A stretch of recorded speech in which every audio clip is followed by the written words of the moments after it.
Mesdames, Messieurs, bonsoir. Amoureux du sport, je vous souhaite la bienvenue sur le plateau de la Grande Team. Ravi de vous retrouver pour notre rendez-vous sportif quotidien. Et bien sûr, avant le top départ, je vous invite s'il vous plaît à suivre le sommaire. Et c'est maintenant. On y va. La Grande Team propose ce soir les informations sportives d'ici et d'ailleurs. Et c'est dans LGT News. Reims, Oumar Diakité, quel avenir après la descente en Ligue 2? On en parle dans l'actu. Excellente soirée sportive en compagnie de Marie-Christine Begré et ses invités.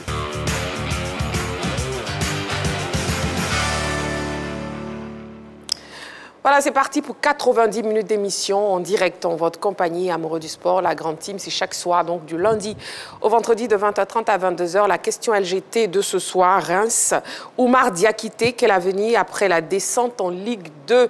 Et bien sûr, pour nous joindre, la page Facebook, mais aussi le téléphone de la 3, c'est le 27 21 59 93 99 27 21 59 93 99. Voilà pour l'émission de ce soir. Pour la première partie, je serai accompagné de Jean-Philippe. Jean-Philippe, bonsoir. Bonsoir Marie-Christine. Comment vous allez? Ça va super bien. D'accord. Balo, bonsoir. Bonsoir Marie-Christine. Et Noël Bolinono, bonsoir.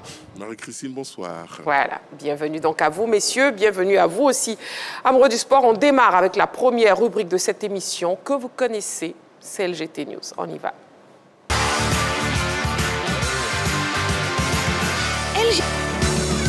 Ouvrons le chapitre football, saison 2025-2026. Les matchs ne se joueront plus au Champroux. C'est l'une des informations majeures de la conférence de presse animée hier par Salif Bictogo au siège de la Ligue de football professionnel à Trècheville. Le président de la LFP a annoncé que le stade Robert Champroux de Marcory ne va pas abriter les matchs de championnat d'élite lors de la prochaine saison. Pour préserver les joueurs de nombreuses blessures, cette décision a été prise afin qu'ils évoluent dans de bonnes conditions. Les rencontres à venir se disputeront dans les stades de la CAN. Le président Salif Bictogo s'est réjoui du bon déroulement de l'exercice écoulé pour la simple et bonne raison que sur 909 matchs disputés, il n'y a eu que 10 réclamations. Au niveau des stades, déjà nous avons commencé à travailler pour qu'au moins les 4 équipes engagées en compétition africaine ne jouent pas la compétition au niveau du Champroux. Et nous avons même décidé que tous les matchs de Ligue 1 doivent être joués sur les stades au Fouet-Boigny à Abidjan et Bimpé, et puis à l'intérieur du pays, c'est-à-dire les stades de la CAN. On ne veut plus utiliser le Champroux pour que déjà la Ligue 1 déjà soit à un certain niveau et que la Ligue 2 récupère tout ce qui est Champroux, Parc, ainsi de suite. C'est tout ça pour élever le niveau de notre championnat. Angers, fin de parcours pour Aoulou. C'est une information assez surprenante. Jean-Eudes Aoulou et Angers ont mis fin de façon anticipée à leur collaboration d'un commun accord. Ce divorce intervient alors que le contrat du milieu international ivoirien courait initialement jusqu'en 2026. Angers et Jean-Eudes Aoulou ont décidé d'un commun accord de...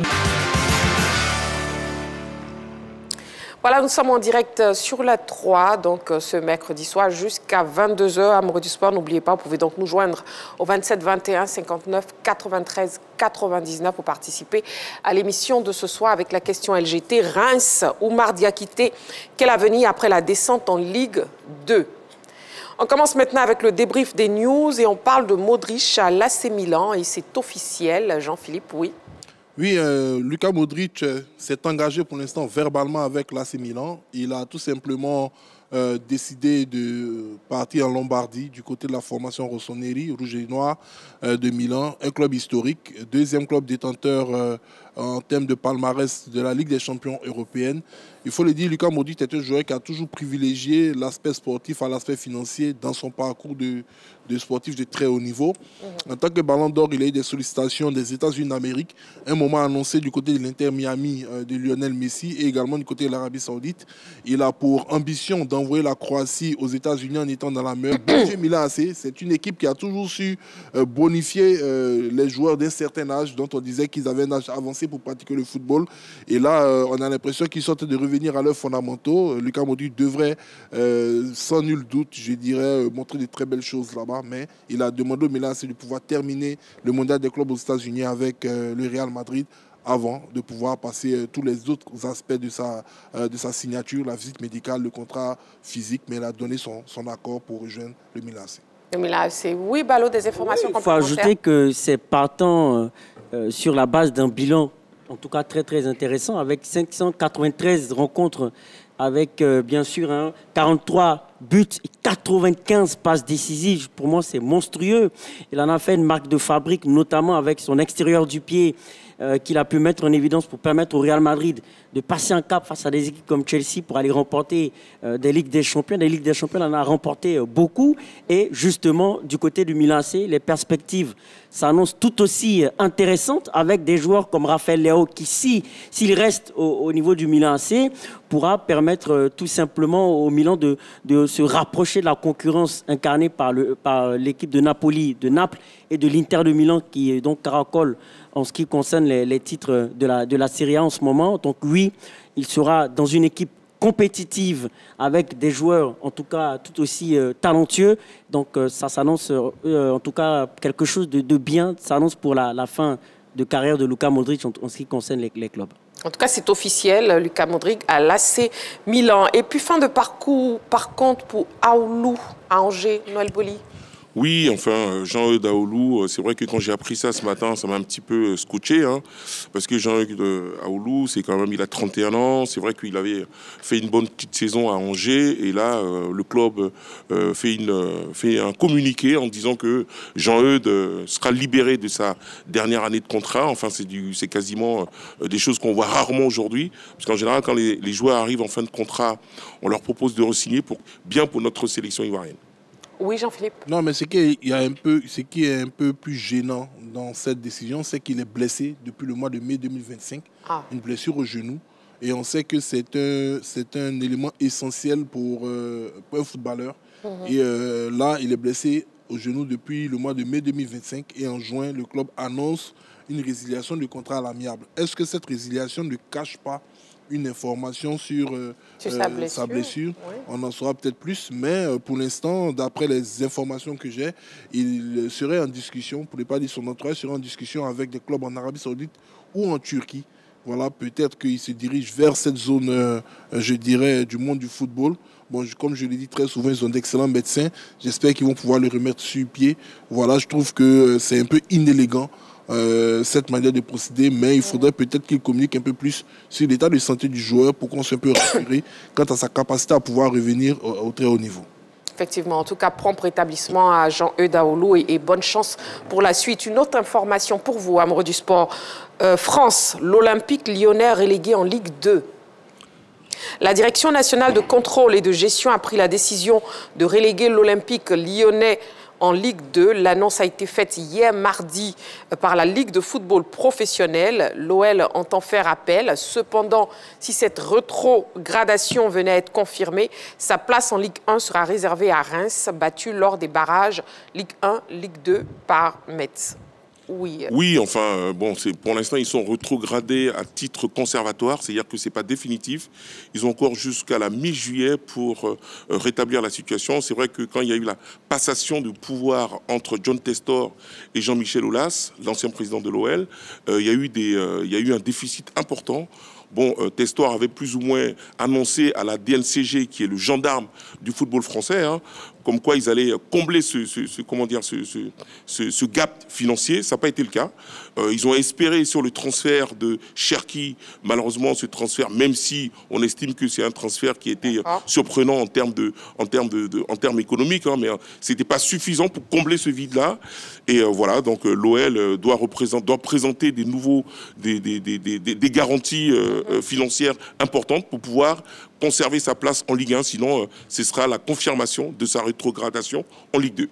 Très bien. Allez, amoureux du sport, on va marquer une petite pause, juste le temps de la publicité. Vous ne bougez surtout pas. Dans quelques secondes seulement, on se retrouve pour la suite de notre émission. À tout de suite. Sur le plateau de la Grande Team, toujours en direct sur la 3, il est l'heure de passer au focus de ce soir. C'est maintenant, on y va.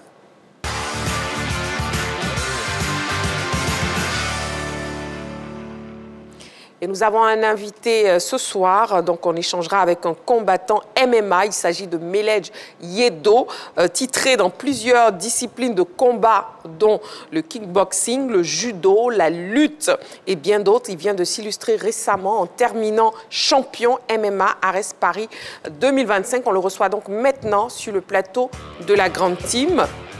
Monsieur Melej Yedo, qu'on reçoit sur le plateau de la Grande Team.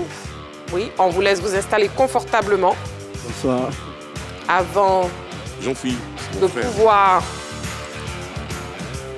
discuter avec vous. Je pense que vous êtes bien installés. Bonsoir. Bonsoir, madame. Bienvenue sur le plateau de la Grande Team.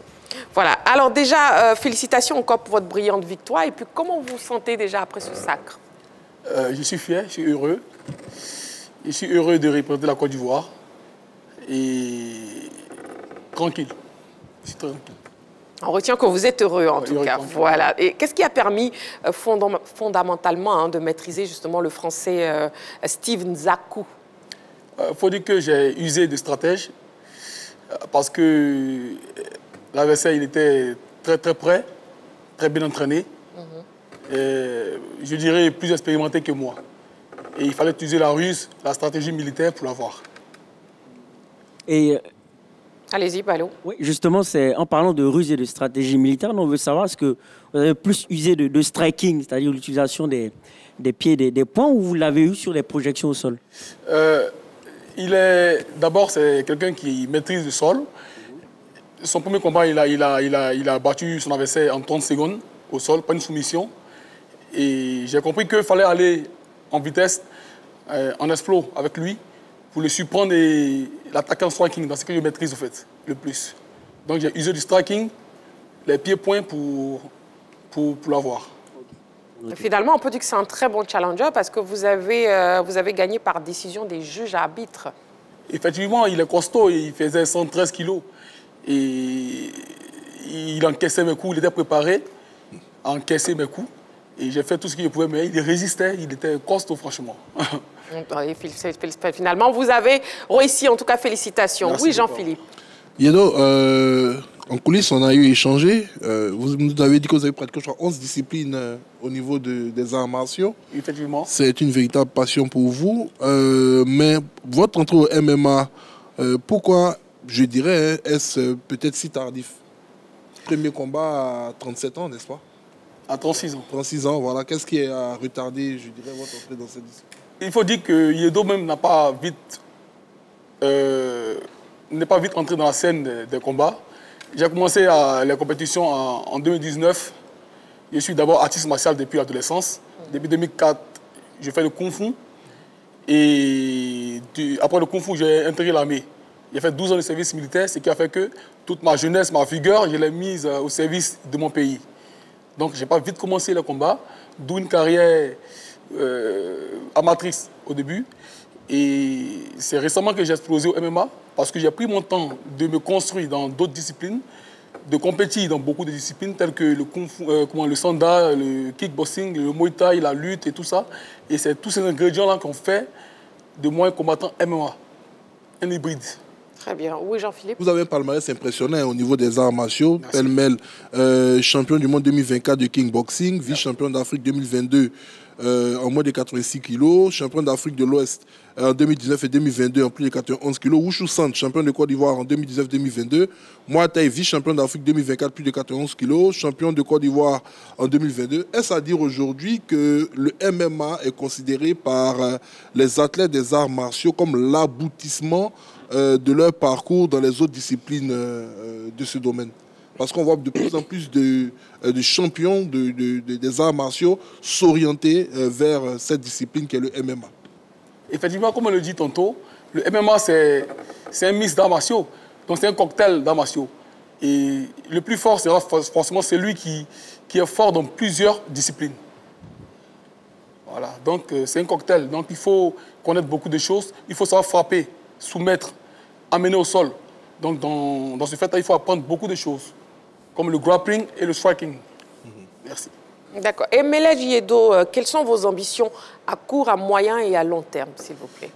Pour l'instant, je cherche d'abord à reprendre encore la cage, faire un autre combat encore en France, toujours à Arès, d'où ma préparation ici à Abidjan. Ensuite, je vise une grande organisation telle que l'UFC, Bellator et tant d'autres. Et enfin, je veux créer mon académie. Mon académie pour former les jeunes, leur transmettre mon savoir, ma vigueur, ma pugnacité et mon esprit combatif. D'accord, donc vous prévoyez de former justement des jeunes avec une académie ici en Côte d'Ivoire. Est-ce que vous prévoyez aussi de faire des galas? Oui, je prévois des galas. J'ai un projet, le FCB. Le FCB qui est un gala qui va, je dirais, qui ressemble un peu au gala One Championship. On fera du MMA, on fera du kickboxing. C'est un gala mix, en fait. Très bien. Oui. Et justement, quelles seront les têtes de gondole de ce gala? Est-ce que c'est vous-même qui allez vous mettre en avant dans ce gala ou on aura d'éventuels...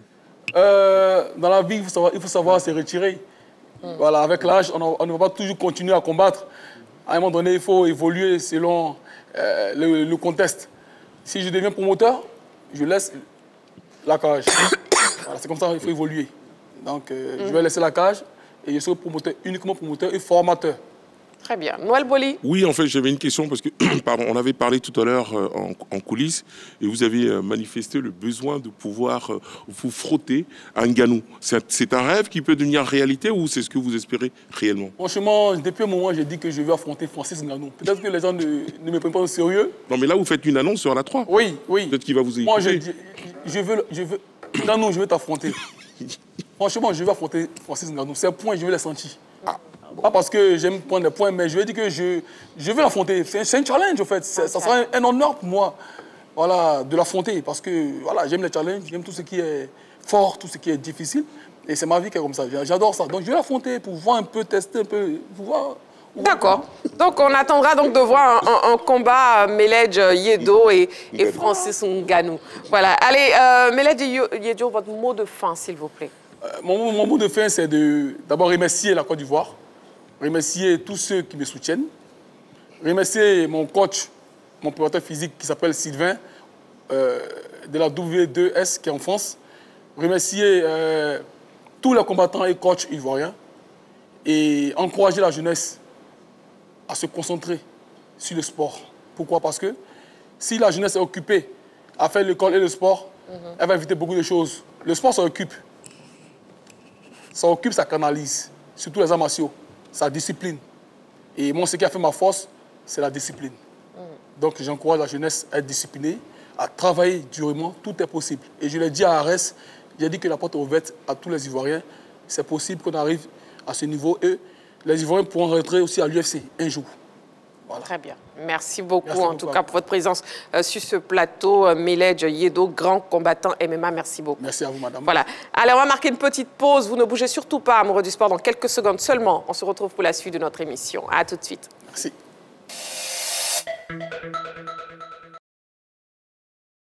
Nous sommes de retour sur le plateau de la Grande Team, toujours en direct sur la 3. Il est l'heure des stats du jour.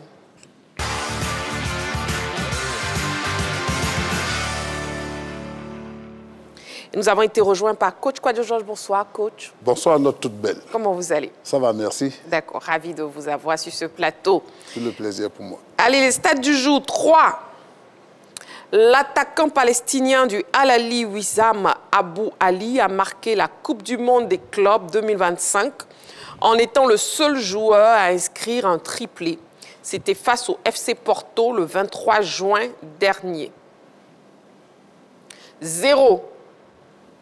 Éliminé en phase de poule de la Coupe du Monde des clubs, l'Atlético Madrid n'a remporté aucun trophée cette saison. Le club n'a plus rien gagné depuis son titre en Liga 2021. 11.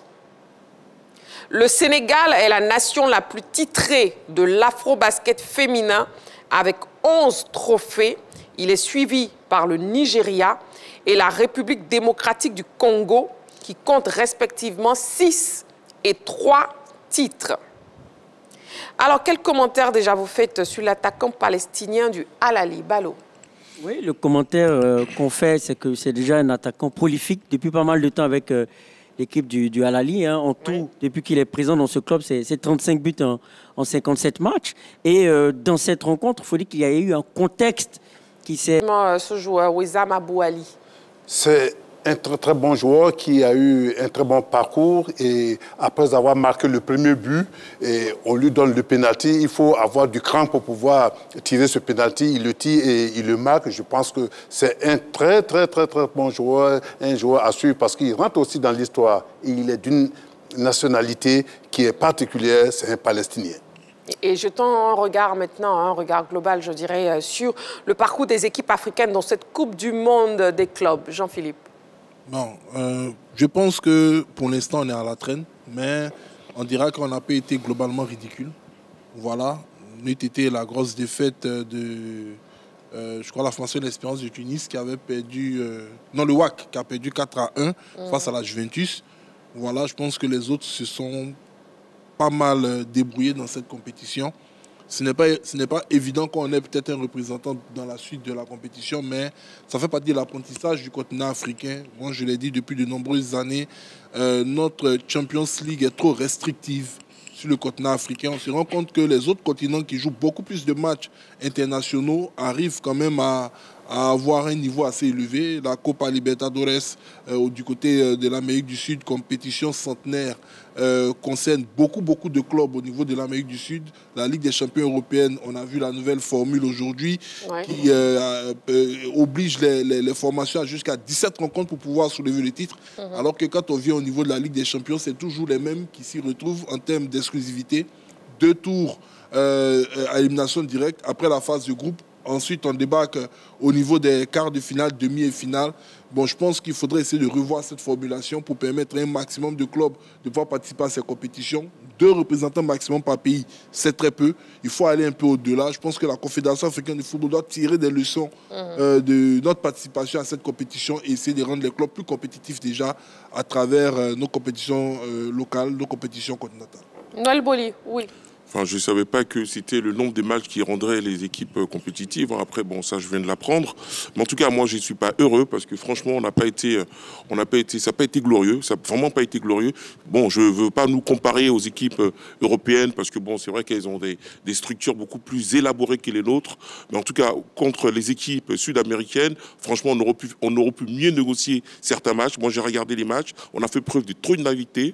Je pense que, voilà, il faut refaire les états généraux du football africain, en tout cas dans les clubs, parce que quand on voit des clubs comme Al-Ahly qui sont quand même nos représentants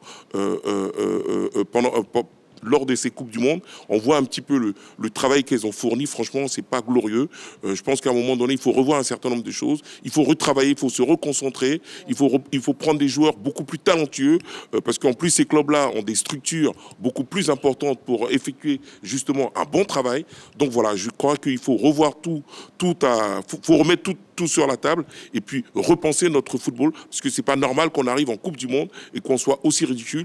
Bon, on espère que le Mamelodi Sundowns va quand même nous faire honneur, mais encore ça, on se dit si Dieu le veut, mais on peut pas jouer des matchs en se disant si Dieu le veut. Il faut qu'à un moment donné on fasse preuve de compétence, qu'on fasse preuve quand même de rigueur et surtout éviter quand même de donner le ballon à l'adversaire pour qu'il nous marque des buts. Parce qu'on a vu quand même des gestes où nos joueurs ont été très très naïfs, mais franchement, deux fois c'était un petit peu pathétique. Mais en tout cas, là où je peux rejoindre Jean-Philippe quand même, c'est parce que c'est en disant qu'on apprend, mais j'espère qu'on va très vite apprendre. Comme ça, les prochaines fois, au moins, on sera préparé et on aura l'air moins ridicule.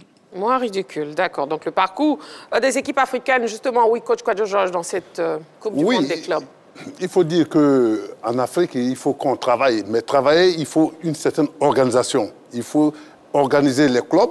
Les clubs doivent avoir des directeurs techniques comme il le faut, avoir l'organisation depuis les U5 jusqu'au U20, avoir cette panoplie cette catégorie de joueurs, d'équipes pour pouvoir compétir. Et comme Jean-Philippe le disait, il faut compétir beaucoup. Et ça, il le faut. Sans compétition, on ne peut pas s'améliorer. Donc, pour moi, il faut qu'ils compétissent. Et il faut que les clubs soient organisés. Et il faut aussi qu'il y ait suffisamment d'argent. Quand les pépites s'en vont en Europe, je suis persuadé que c'est la mauvaise crème qui reste ici. Alors, comment est-ce que vous pouvez compétir contre des gens qui prennent déjà la crème et qui ont les moyens pour pouvoir organiser leur championnat et former ces joueurs-là et qui jouent dans de grands clubs qui ont beaucoup de compétitions? C'est normal que nous soyons à la traîne.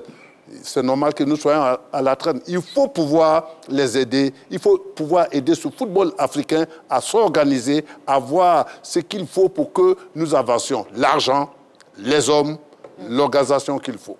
Oui, Balo. Oui, moi, je suis totalement d'accord. Hein. Surtout l'argent pour permettre quoi? Pour permettre de garder les meilleurs sur le continent, mais aussi pour permettre à ceux qui sont expatriés en Europe, nos cerveaux au niveau du sport, de rester sur le continent. Parce que ce qu'on constate, il faut savoir que le Al Ahly, le Wydad et l'Espérance de Tunis ont été choisis sur les critères de performance sur les 4 dernières années. Donc, ce qui veut dire que ce sont les meilleures équipes sur les 4 dernières années, voire les 5 dernières années, sur des indicateurs qui ont été choisis pour participer à cette Coupe du Monde des clubs. Et on constate que finalement, eh bien, l'Afrique, sinon ces clubs apparaissent comme étant les borgnes au monde des aveugles, parce que c'est justement des modèles de structuration et d'organisation sur le continent, ce qui veut dire qu'il y a quelque chose à revoir. Déjà, ces clubs, pour ce qui est de l'Espérance de Tunis et du Al Ahly, même du Mamelodi, sont déjà structurés.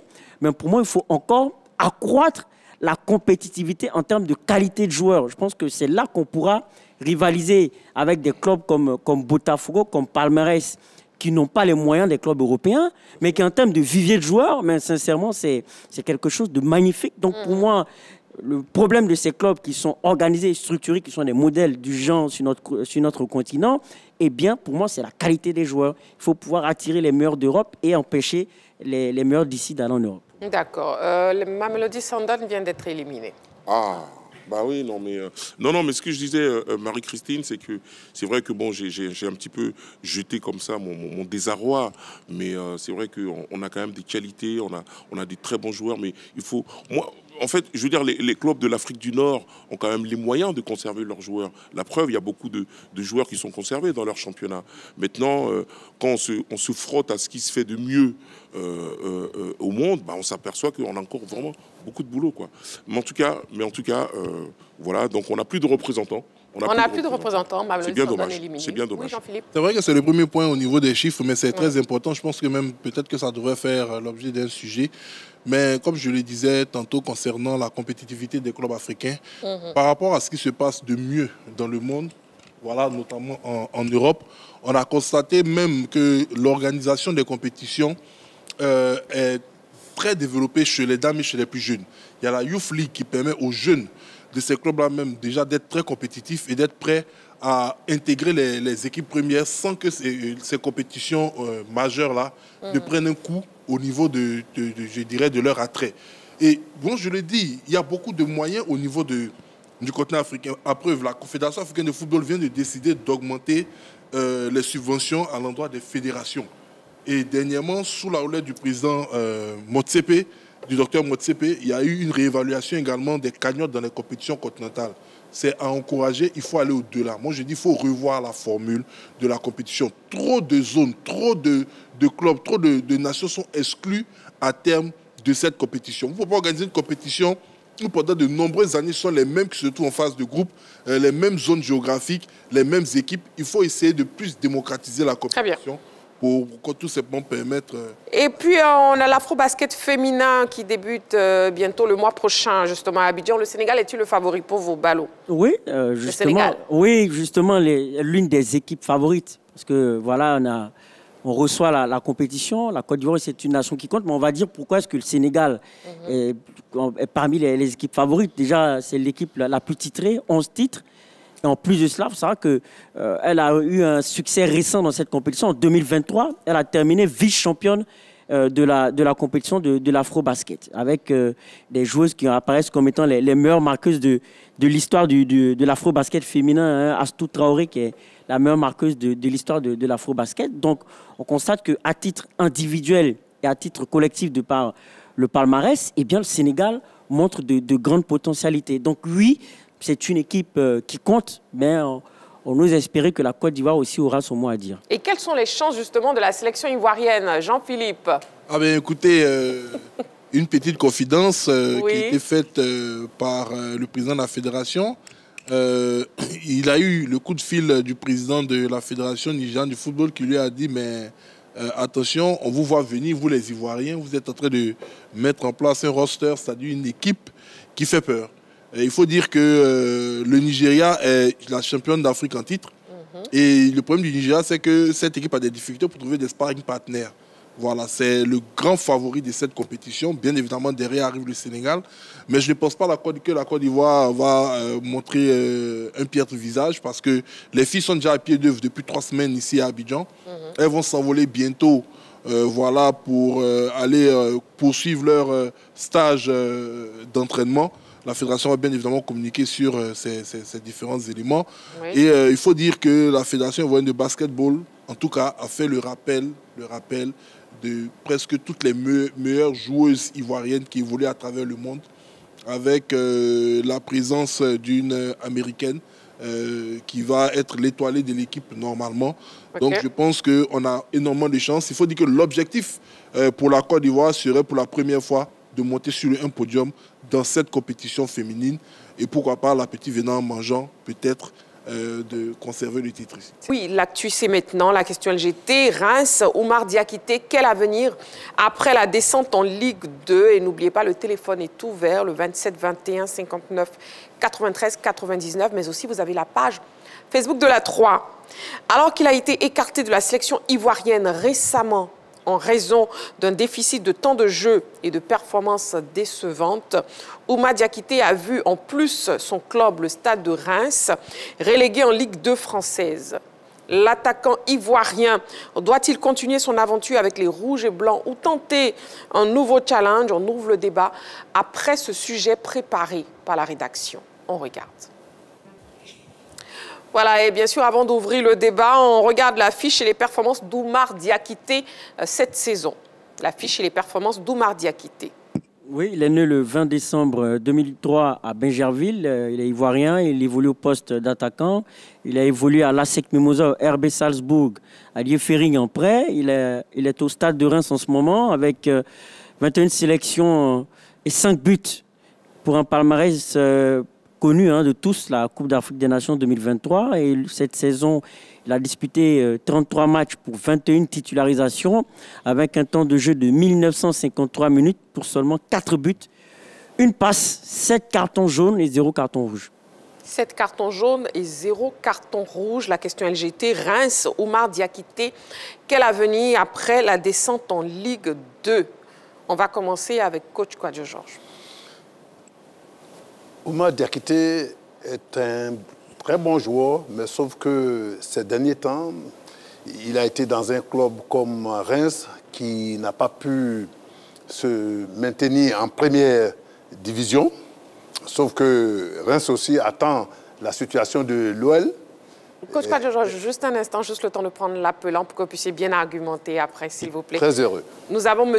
Michel Dédi, il nous appelle de Yamoussoukro, de Marcory. Bonsoir, M. Michel Dédi. Bonsoir, madame. Bienvenue sur le plateau de la Grande Team. Merci. Allez, on vous écoute. Reims, Oumar Diakité, quel avenir après la descente en Ligue 2? On vous écoute. Je pense que ce garçon a tout l'avenir devant lui. Il est encore très jeune. Oui. C'est un garçon que nous tous, on a découvert pendant la CAN. Et il a montré beaucoup de qualités. Il est sorti tout droit de l'académie de la tête. Donc ce garçon a tout l'avenir devant lui. Même s'il devait aller même en deuxième division, moi je pense que ce serait encore même bon pour lui. Voilà. Bon, maintenant, c'est le football, ça va vite. Si on doit le transférer, il faut qu'il réfléchisse bien dans quel club où il va vraiment évoluer selon voilà, ses qualités, selon le football qu'il pratique là, lui. Donc je pense que ce garçon a tout l'avenir devant lui. Il faut qu'on l'encourage. Voilà, on a vu toutes ses qualités pendant la CAN ici. Il faut qu'on l'encourage. Il traverse un petit moment vide, c'est normal dans la vie d'un homme. Et je pense qu'il faut l'encourager. Sinon, il a tout l'avenir pour moi devant lui. Et voilà, c'est un des joueurs d'avenir pour l'équipe nationale. Je pense que les choses sont allées aussi vite que pour lui par rapport à la CAN. Mais je pense que c'est un joueur d'avenir. Voilà. Donc, il a toutes les qualités qu'il faut. Il est courageux, c'est impatient, c'est déjà bon, il a le mental. Maintenant, bon, le reste, techniquement et machin, il est pas mal. Mais je pense que le reste se décidera par Dieu lui-même. C'est bien noté. Merci beaucoup, Monsieur Michel Dedi. Merci beaucoup pour votre participation à l'émission. Oui, coach Kwadjo Georges, je vous laisse poursuivre. Bon, je dis que le football, c'est une affaire de performance, c'est une affaire de pouvoir réussir quand on veut et on peut. Mais je sais que Diakité a des qualités énormes. Diakité peut s'offrir n'importe quel club, sauf qu'il faut qu'il soit dans les normes et être en de bons termes sur le plan professionnel avec son club. Maintenant, le club va en deuxième division. Quel rapport a-t-il avec... Mais Oumar Diakité peut pouvoir réussir s'il a de bons managers qui le conduisent ou bien qui l'amènent ou bien qui peuvent lui trouver un club meilleur que Reims. Ou bien rester à Reims, se refaire et revenir en première division. Tout est possible. Donc pour moi, il n'a pas à rougir, il a à prendre de bonnes décisions pour pouvoir voir son avenir lumineux. Très bien. Merci beaucoup, coach Kwadjo Georges. Nous avons un appelant, M. Diomandé Mamadou. Il nous appelle de Sipilou. Bonsoir, M. Diomandé Mamadou. Marie. Oui, M. Diomandé Mamadou. Bonsoir, ma belle. Bonsoir, M. Diomandé Mamadou. Bienvenue sur le plateau de la Grande Team. Bon, je salue Nono. Oui, Nono est là. Et puis je salue Georgie. Et puis, bon, comme les téléphones n'ont pas nom de caresse, je salue Balo et Jean-Philippe. Ah, on dit les téléphones n'ont pas nom de caresse. D'accord. C'est Momo. C'est Momo. Oui, monsieur Diomandé Mamadou, on vous écoute. Oumar Diakité, quel avenir après la descente en Ligue 2? Reims. Christine. Oui, monsieur Diomandé Mamadou. On doit soutenir cet enfant-là, hein. Et puis, on doit soutenir en prière pour qu'enfin, il y ait des temps de jeu, que ce soit Reims, il va toujours à Reims en Ligue 2, où il gagne une équipe de Châtel, c'est qu'il ait un temps de jeu pour reprendre la forme. Moi, ce que je lui conseille, c'est de rester à Reims, pour pouvoir remonter encore en vitesse et vraiment pour qu'il ait du temps de jeu, pour qu'on puisse participer à la compétition mondiale et africaine. Christine. Oui, monsieur Diomandé Mamadou. Bonne émission, que Dieu nous aide et Dieu aide notre roue nationale. Voilà, amen. Merci beaucoup, monsieur Diomandé Mamadou. Voilà. Il n'a pas souhaité bonne nuit aujourd'hui, c'est très bien. Voilà, il a dit bonne émission. Oumar Diakité, quel avenir après la descente en Ligue 2? N'oubliez pas le 27 21 59 93 99 ou la page Facebook de la 3. Balo, on vous écoute. Moi, je dirais qu'il peut se relancer, mais l'avenir s'annonce incertain parce qu'il y a plusieurs raisons qui expliquent le fait que son avenir s'annonce incertain. Il faut dire qu'il est en baisse de cote dans son propre club. À un moment donné, lorsqu'il était repositionné au poste de 9 dans son club de Reims, tout le monde avait crié à la bonne dynamique, au fait que Oumar Diakité avait montré des qualités de polyvalence. Il était, en tout cas, il avait le vent en poupe dans ce club de Reims, jusqu'au match face au SCO d'Angers. Là, il ne doit pas tirer un penalty. Il prend l'initiative de tirer le penalty, il le rate. Et là, c'est pratiquement, on va le dire, la descente aux enfers, surtout psychologiquement. Oui. Il est en baisse de cote. Il est de plus en plus écarté du groupe. Il est mis sur le banc. Et figurez-vous qu'il marque seulement 4 buts, on l'a vu cette saison, et que son dernier but a remonté au 23 novembre. La fin de saison, c'est mai-juin. Et justement, depuis le 23 novembre de la saison de l'année passée, 2024, il n'a plus marqué jusqu'à la fin de saison. Ce qui veut dire qu'il était dans une traversée du désert incroyable. Donc ça illustre là sa baisse donc de cote en ce qui concerne son club, en compte de la saison assez maigre en termes de temps de jeu, en termes d'apport de Oumar Diakité. On le sait, il a apporté sa percussion aussi, sa force physique, mais là, compte tenu du fait qu'il était de plus en plus écarté, eh bien, son apport était moindre. Et il faut savoir que sa valeur marchande, si vous me le permettez de le dire, est très petite, 5 millions d'euros, sincèrement, là, pour se vendre au niveau des autres clubs. La valeur marchande est le reflet de ce que représente le joueur sur le marché des transferts. Et là, en l'occurrence, il faut dire qu'Oumar Diakité ne pèse plus grand-chose en termes de valeur marchande et qu'en gros, il a perdu du poids dans son club. Donc, des perspectives s'offre à lui, soit il cherche un club justement pour se relancer et pour reprendre du poil de la bête, ce qui me paraît assez cohérent, ou il part vers un championnat exotique pour se refaire une santé. Pour moi, ce sont les deux options qui s'offrent à lui, donc à lui de pouvoir apprécier cela et se relancer le plus rapidement possible. Merci beaucoup, Balo. Nous avons un appelant, M. Konaté. Il nous appelle de Boaké. Bonsoir, M. Konaté. Bonsoir, Madame Marie, Christine. Bienvenue sur le plateau de la Grande Team. Merci. Oui. Bonsoir à tous les membres de la Grande Team. Bonsoir, voilà. monsieur. Et on vous écoute, M. Konaté. Reims, Oumar Diakité, quel avenir après la descente en Ligue 2? On vous écoute. On pourrait dire Oumar Diakité de la gloire de la CAN au devoir de la descente en Ligue 2 française. Mais l'aventure continue. Je pense que Balo m'a devancé sur un point. Balo à qui je souhaite bonne arrivée. Il m'a devancé sur un point. Il s'agit de la faute du joueur. Oui. Parce que quand on fait un moment, on ne joue plus, ou qu'on n'a pas un temps de jeu régulier, constant, forcément, on n'a plus de la valeur. Soyons honnêtes sur ce point. Et maintenant, qu'est-ce qu'on doit faire? C'est de se voir avec les représentants, les responsables du club, et voir dans quelles conditions on pourrait continuer l'aventure. Mais l'objectif premier d'Oumar Diakité, c'est d'avoir un temps de jeu.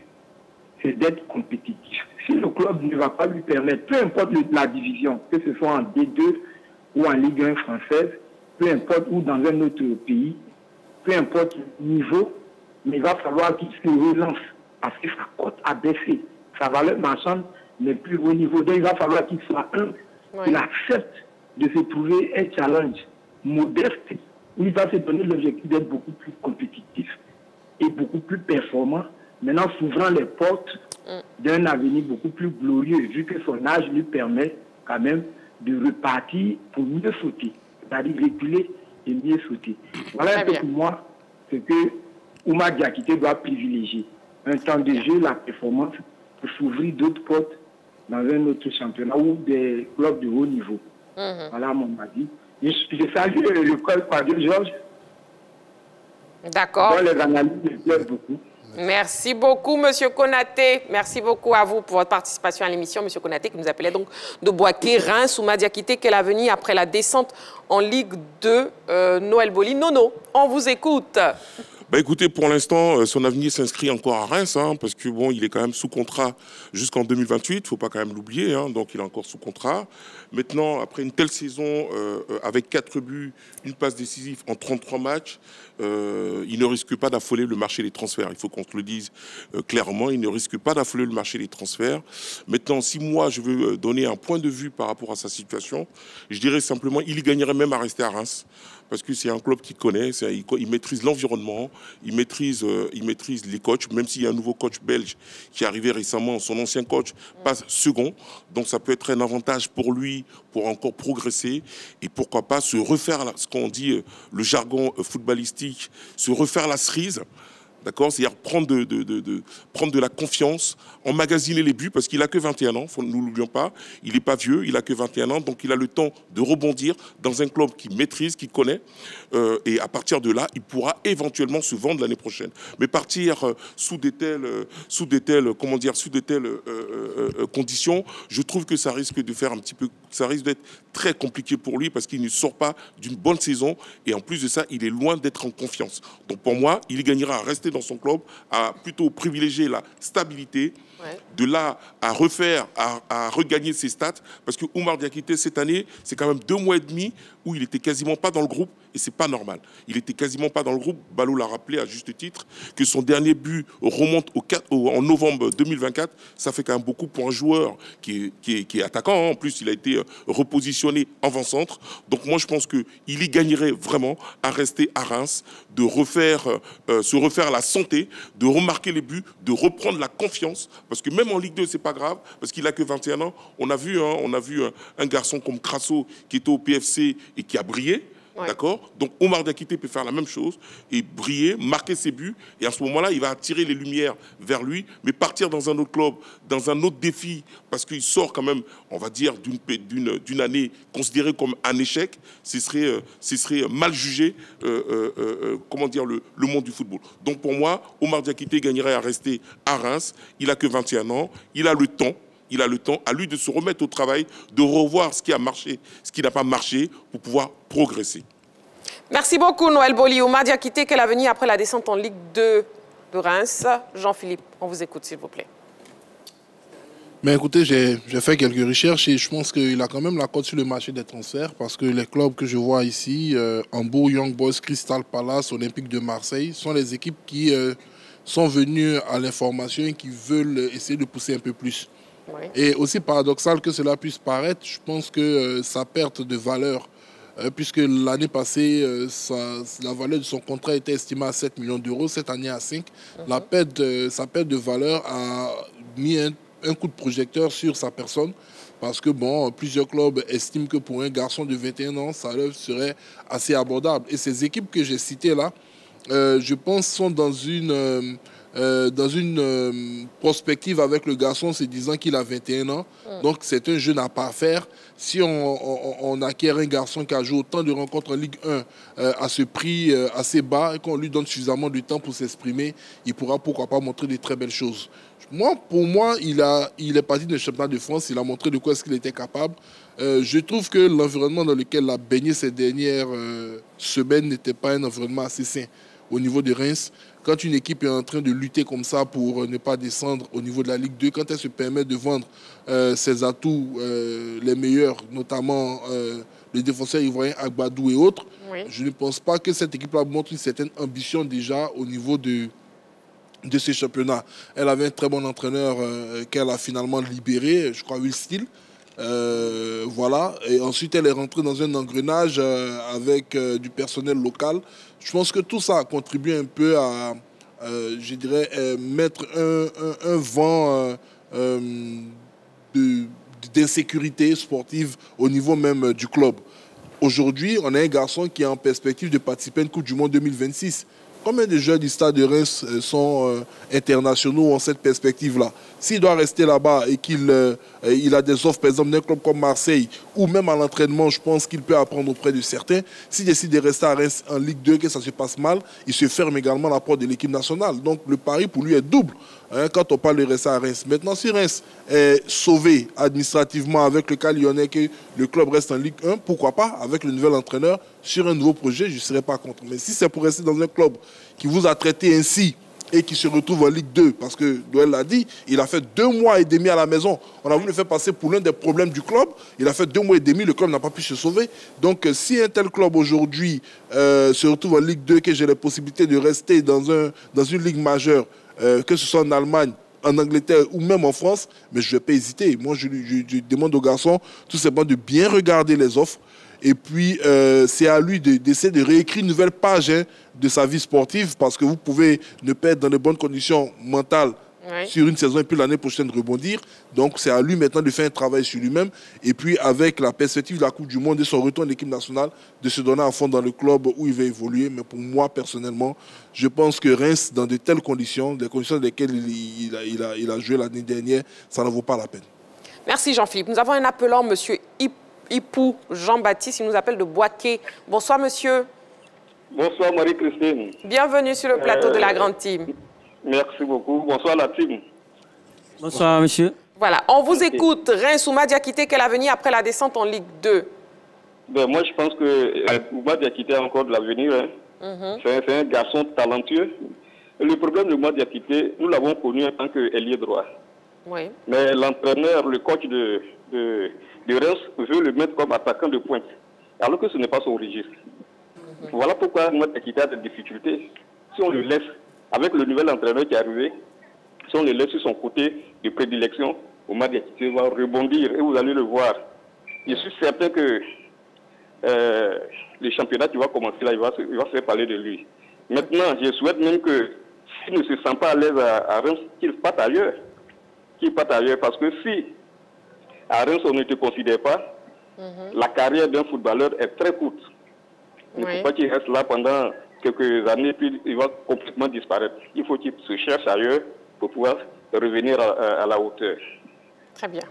C'est bien noté. Merci beaucoup pour votre participation à l'émission. Merci beaucoup. Merci beaucoup, Marie-Christine. Je vous en prie. Et puis, on a Michel Boli, oui, agent de joueur FIFA, qui a bien voulu nous donner son point de vue sur la situation d'Oumar Diakité. On l'écoute. Cette première partie du championnat a fait que les joueurs, leurs meilleurs éléments, ont été courtisés. Et comme le Stade de Reims avait des problèmes financiers parce qu'ils devaient vendre pour pouvoir équilibrer un peu les comptes, donc ils ont vendu 2 joueurs majeurs, que ce soit le défenseur central et le numéro 6 à un club anglais de Première Ligue. À partir de là, les résultats négatifs ont enchaîné et ils ont perdu leur entraîneur qui s'est fait limoger. Et ils ont amené un autre entraîneur qui était déjà au club, qui était l'entraîneur adjoint, qui a su reprendre les rênes du club, mais malheureusement qui n'a pas pu maintenir le club en Ligue 1. Parce qu'ils avaient un enjeu majeur, soit, à mon sens, le maintien coûte que coûte, ou privilégier la Coupe de France. Et ils ont, à mon sens, misé sur le mauvais cheval, la Coupe de France, qui épuise, en sachant que le club n'avait pas l'effectif nécessaire pour pouvoir jouer sur les 2 tableaux. Et donc la préférence de la Coupe de France a laissé des traces. Et ces traces, malheureusement, c'est la descente en Ligue 2 française. Maintenant, concernant notre compatriote Oumar Diakité, un joueur que j'apprécie énormément, un joueur pétri de qualité, qui a une grosse marge de progression, mais cette saison, à mon sens, n'a pas pu répondre aux attentes de son club et aux attentes que lui-même s'est fixées, parce que au niveau des statistiques, il n'a que 4 buts au compteur avec une passe décisive. Pour un joueur qui désire jouer attaquant, qui désire perforer, qui désire atterrir dans les grands clubs européens avec 4 buts et une passe décisive, les statistiques à mon sens sont très basses. Maintenant, ça reste un jeune joueur qui a une valeur marchande aujourd'hui de 5 millions d'euros, en sachant qu'à une période donnée, il avait quand même une valeur marchande à 9 millions d'euros, et en sachant qu'il n'a que 21 ans et que sa progression est qu'au début de sa carrière. Maintenant, est-ce qu'aujourd'hui, Oumar Diakité a des touches en Ligue 1 française? À ce jour, en tant qu'agent, j'ai aucun écho le concernant dans les différents clubs avec qui je travaille, de clubs en Ligue 1 française ou à l'étranger. J'ai pas eu d'écho le concernant maintenant. Comme je ne suis pas son agent, je ne pourrai pas affirmer qu'il va forcément rester en Ligue 2 avec son club actuel, le Stade de Reims. Mais moi, je ne le verrai pas d'un mauvais œil qui reste au Stade de Reims. Pourquoi? Parce qu'il pourra se remettre à niveau, se remettre à travailler, reprendre confiance en lui, marquer beaucoup de buts comme il veut. Il désire jouer attaquant de pointe, marquer beaucoup de buts, je dirais plus d'une quinzaine de buts, qui va lui redonner confiance et qui va, dans ce cas, permettre aussi à son club de monter en Ligue 1 française. Maintenant, est-ce que Oumar Diakité voudra rester au Stade de Reims? Ça, il faut le poser la question. Moi, j'ai pu donner mon avis, mais l'avis du joueur est important. Est-ce que pour sa progression, pour lui, il estime rester en Ligue 2 française? C'est lui et ses agents qui pourront décider plus tard. Mais par rapport à la saison qu'il a faite, ça va être difficile pour lui de trouver un meilleur projet que le Stade de Reims actuel. Maintenant, il peut avoir des clubs. Il a un marché de clubs de Ligue 1 comme le Havre. Il a un marché de clubs de Ligue 1 comme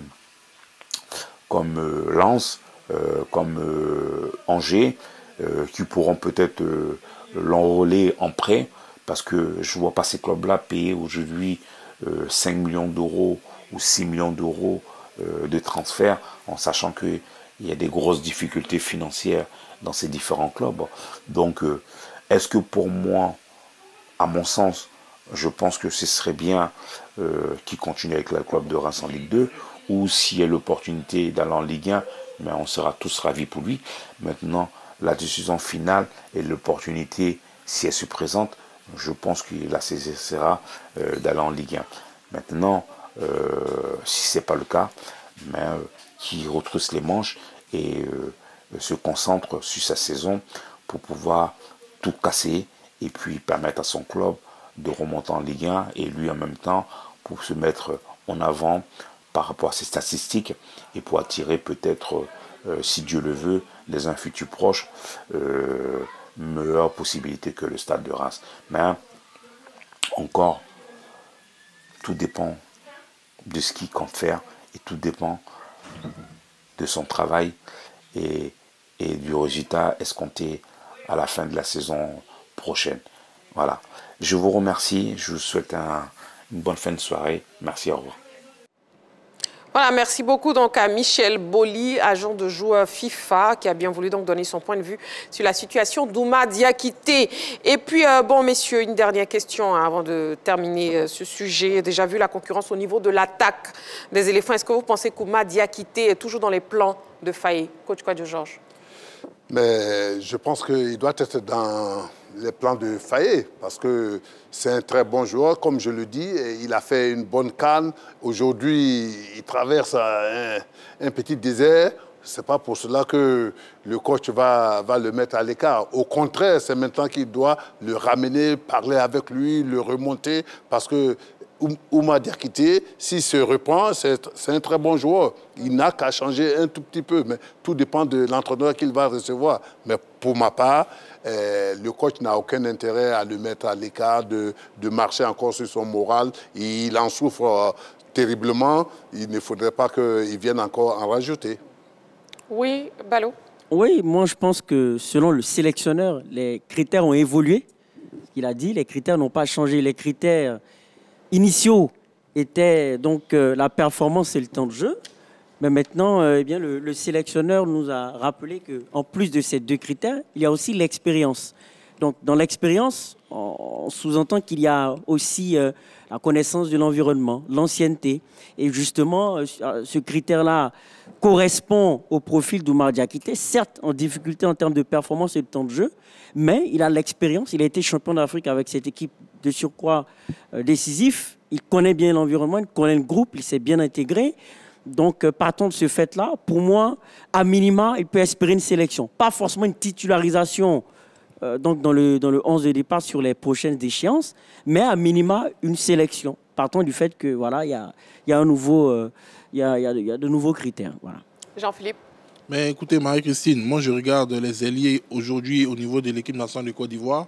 Des ailiers qui ont, je dirais, l'expérience, qui ont la performance. Il n'y en a pas énormément qui sont en situation de jeu. Voilà, le plus performant, c'est moi, Dengra. Bon, je pense que lui, aujourd'hui, il y a un gros point d'interrogation sur son avenir, que ce soit Brighton ou ailleurs. Quand je vois Ouma Diakité, il peut être appelé. Hein. On dit que ce sont les meilleurs, mais si on regarde que devant, il n'y a pas énormément de joueurs qui arrivent à sortir du lot, il peut revenir en équipe nationale. Mais je pense qu'il est sur la corde raide à ce niveau. Mais il est jeune. Il a 21 ans. Hein. Il peut tout simplement...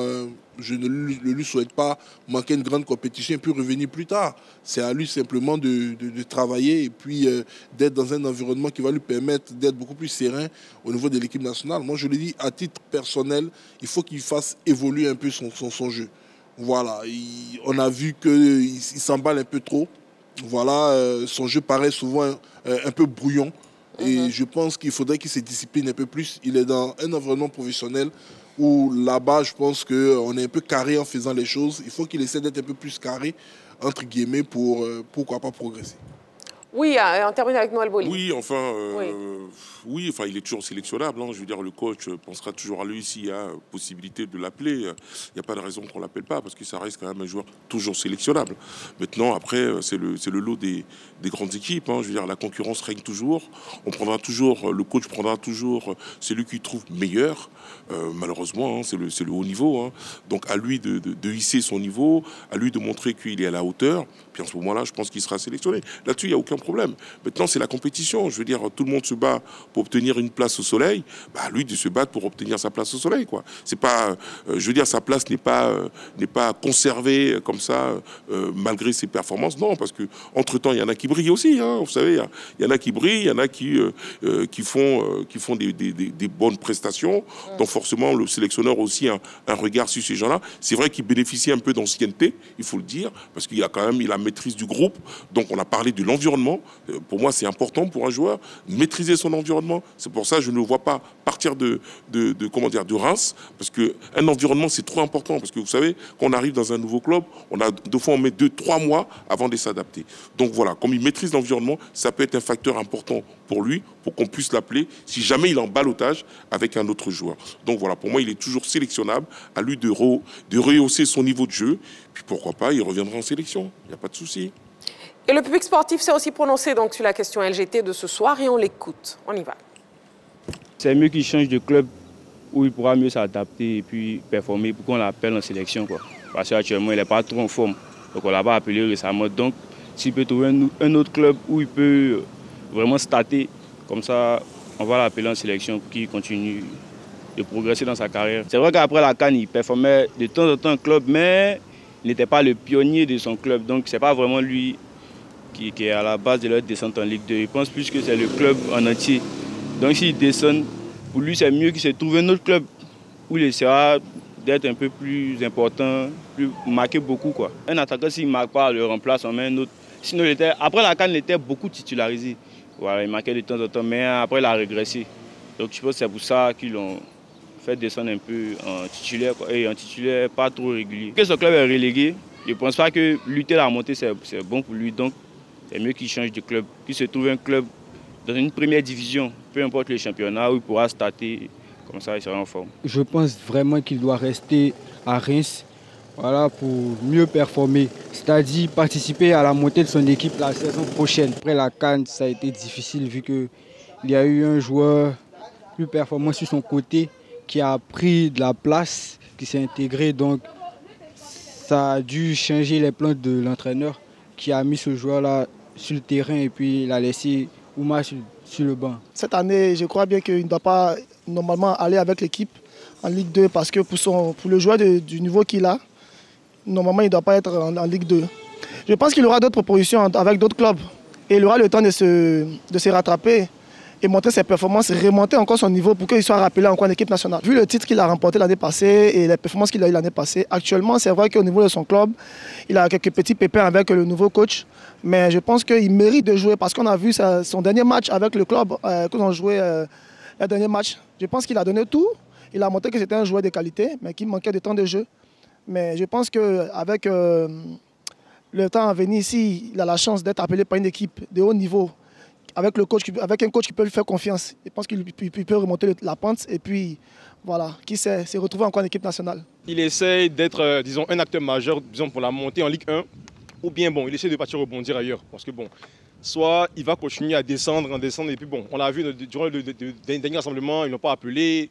Et puis, bon, quand il preste aussi, c'est pas trop ça. Voilà, d'autres même l'appellent le bourreau en griffe. Il est un peu brouillon et tout. Donc là, soit il essaie d'être l'acteur majeur de Reims pour monter en Ligue 1 la semaine prochaine, ou voilà, il essaie de rebondir dans d'autres clubs, disons, pourquoi pas en Serie A, ou même des clubs qui sont encore actuellement en Ligue 1. Je pense qu'il n'a pas encore la maturité pour être un acteur majeur en fait d'une équipe.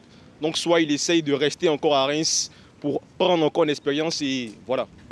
Nous sommes toujours en direct, il est l'heure du plus calé, c'est maintenant. Le plus calé.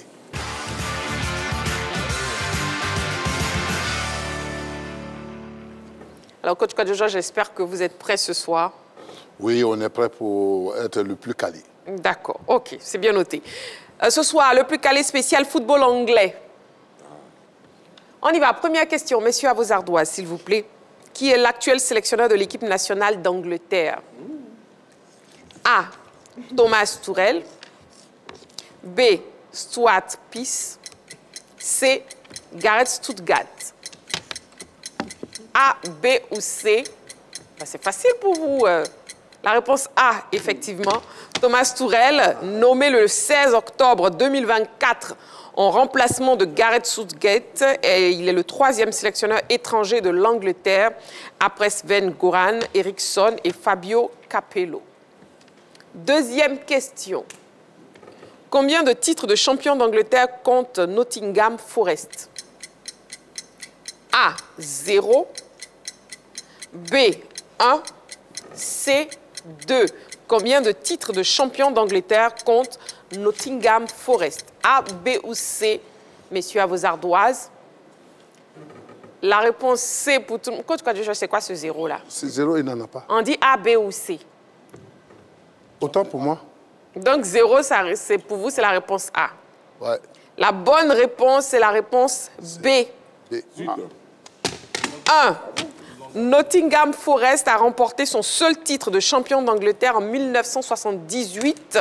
Champion d'Europe en 1979, le club a participé à l'édition 1980 en tant que tenant du titre et l'a gagné une seconde fois. Troisième question. Lequel de ces entraîneurs n'a jamais été champion d'Angleterre avec Chelsea? A. Antonio Conte. B. Roberto Di Matteo. C. Carlo Ancelotti. Lequel de ces entraîneurs n'a jamais été champion d'Angleterre avec Chelsea? A, B ou C? La réponse, Noël? La réponse B pour tout le monde sur le plateau. La bonne réponse est la réponse B, effectivement. Roberto Di Matteo, bien que vainqueur de la Ligue des Champions avec Chelsea en 2012, le technicien italien n'a pas remporté la Première Ligue. Ancelotti et Conte ont été champions avec les Blues, respectivement en 2010 et 2017. Quel est le nom, quatrième question, du stade de Wolverhampton? Quel est le nom du stade de Wolverhampton? A. Molineux Stadium. B. King Power Stadium. Ballot, j'ai pas fini. C. Falmer Stadium. A, B ou C? La réponse A pour tout le monde, à l'exception de Noël Boli qui nous donne la réponse B. C'est la réponse A, Molineux Stadium. Emmanuel Agbadou et Wolverhampton évoluent au Molineux Stadium, tandis que le Falmer Stadium est l'antre de Simon Adingra et Brighton. Le King Power est le stade de Leicester City. Cinquième et dernière question. Ballot, laissez-moi terminer la question et les réponses, proposition de réponses. Voilà, parce que Coach Kwadjo est bien concentré aussi. Qui est actuellement le seul entraîneur français de la Première Ligue? Qui est actuellement le seul entraîneur français de la Première Ligue? A. Patrick Vieira. B. Claude Puel. C. Régis Lebris. A. Patrick Vieira. B. Claude Puel. C. Régis Lebris. Coach Kwadjo Georges, on vous attend. On y va. Coach Kwadjo Georges. Oui, voilà. La réponse A pour Coach Kwadjo Georges. La réponse C pour le reste de l'équipe. La bonne réponse est la réponse C. Oh, wow. Régis Lebris, l'ancien entraîneur de Lorient, dirige depuis juin 2024 Sunderland, club avec lequel il est promu en Première Ligue cette saison. Qui est le plus calé ce soir et qui est le moins calé ce soir? Bon, le moins calé, c'est Coach Kwadjo Georges. Ah bon? Le plus calé, égalité entre Ballot, Noël Boli et Jean-Philippe. Non, il a 3 points. Si. Bah, attendez, j'écoute. Non, parlez dans vos micros. Parlez dans vos micros, je ne vous entends pas. Noël Boli a 3 points. Oui, là-bas. Non, j'ai raté Moulinex, c'est vrai. J'ai raté Moulinex. Molineux. D'accord. Donc, égalité parfaite, justement, entre Ballot et Jean-Philippe. Lui qui note à cause de l'humour, il note ici. Voilà. Tu as bien fait. Bon, félicitations, messieurs. Bon, on termine donc avec des pas de danse de nos plus calés. On attend. La régie. La régie, s'il vous plaît. On est prêt, là. Ballot est prêt. Ballot, faut danser. Ouais. Ballot, danser.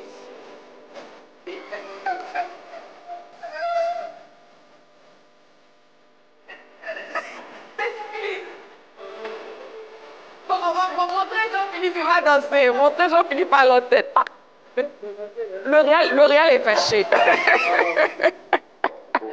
Voilà, c'est la fin de la grande team ce soir. Merci beaucoup, messieurs. Merci Noël Molly. Merci Balo. Merci coach Georges. Merci Jean-Philippe. Merci à vous, amoureux du sport. Rendez-vous est donc pris demain en direct 20h30. D'ici là, prenez soin de vous. Et n'oubliez pas, faites toujours du sport.